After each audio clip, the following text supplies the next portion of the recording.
Hello everyone, in today's video I am explaining about Anti-Markownikoff's rule. So before trying to understand this rule you need to know about Markownikoff rule. So please watch the Markownikoff rule video before watching this. Okay. So now let us see. This rule is discovered by the scientist Karash in 1933. So we call it as a Karash effect, and this is completely opposite to the Markownikoff rule. Okay, so let us see the definition. According to this rule, the negative part of the reagent is added to the carbon atom of the double bond which is having more number of hydrogens. So for example, I am taking the unsymmetrical alkene. This also takes place in case of unsymmetrical alkenes. So to this I am adding this reagent.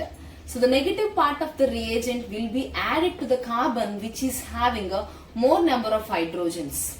Okay, so if you observe here, we are getting two products here, 2 bromopropane and 1 bromopropane. So 2 bromopropane, if you observe, negative part is attached here. So it is a minor product, it is in very less proportion. Here if you observe 1 bromopropane, bromine is attached at the end to the carbon having more number of hydrogens. So it is forming as a major product. So this reaction always takes place in the presence of peroxides. So okay, you can see organic peroxides are used as catalyst. So this mechanism also follows free radical mechanism. So as this reaction is taking place in the presence of peroxides, we call it as a peroxide effect. Okay, so why this 1 bromopropane is forming as a major product? In order to understand this, you must watch the mechanism. So now let us see the mechanism of the reaction. Now let us see the mechanism of the reaction. The mechanism is here free radical mechanism. The free radical mechanism takes place through different steps like chain initiation step, chain propagation and chain termination steps. Okay, always the free radical mechanism is initiated with organic peroxides, otherwise sunlight. Okay, here I am taking the organic peroxide in chain initiation step. This organic peroxide is undergoing homolytic cleavage. Homolytic cleavage is showing with the fish hook arrow. So whenever you are showing one fish hook arrow, it is shifting of one electron towards this oxygen, and next fish hook arrow shows that one electron shifting towards this oxygen. That means equal sharing of electrons takes place after the breakage of bond. That is called homolytic cleavage. So you are getting a 2 alkoxy radicals. Now to this radical I am adding HBr. HBr is undergoing again homolytic cleavage. One H radical and one Br radical. This H radical is reacting with this RO radical and forming a ROH, that is alcohol. And Br radical is coming out. Now let us see the chain propagation step. In chain propagation step I am adding this Br radical to the alkene or propene. So I will do homolytic cleavage to the pi bond. Okay, so in pi bond, whenever you are doing homolytic cleavage, this carbon gets one electron and this carbon gets another electron. So this radical is reacting with this Br radical and forming a secondary free radical. You can see this CH2Br bond formation. CH2 radical is reacting with this Br radical and forming a CH2Br bond. That is a secondary free radical formation. So now we are having one more radical on the carbon. It's readily reacting with HBr. HBr again undergoes homolytic cleavage and produces 2 radicals, H radical and Br radical. H radical is reacting with this second carbon radical and forming a 1 bromopropane. So CH is converting into CH2. You can clearly see this Br radical is coming out.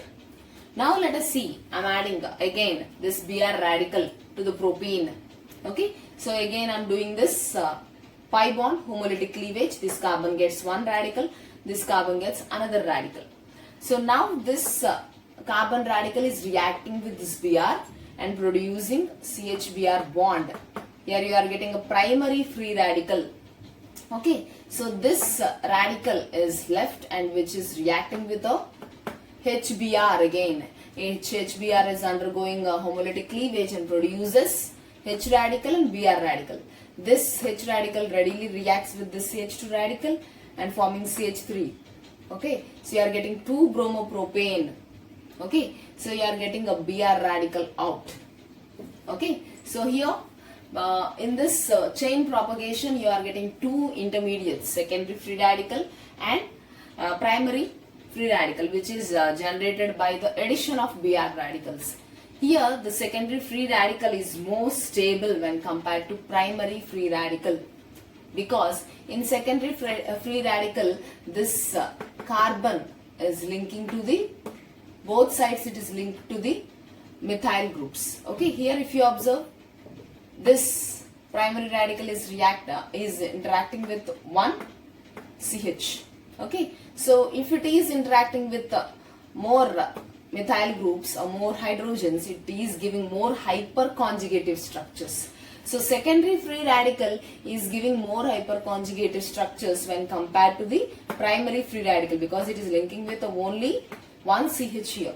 It gives very less hyperconjugative structures when compared to secondary free radical. So because of that reason, secondary free radical is stable when compared to primary, and we will say 1 bromopropane is forming as a major product when compared to 2 bromopropane. So now let us see the chain termination step. Now let us see the chain termination step.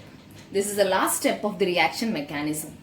Here the Br radicals which are generated in the chain propagation, they combine with each other to produce a bromine molecule. So actually we know chain propagation step requires Br radicals to proceed. So if we combine those Br radical, the reaction will not continue. The reaction will undergo termination. So the main target of this termination step is to stop the reaction process. Okay, so this is completely about a free radical mechanism and Anti-Markownikoff rule, that is peroxide effect. Okay, thank you so much for watching.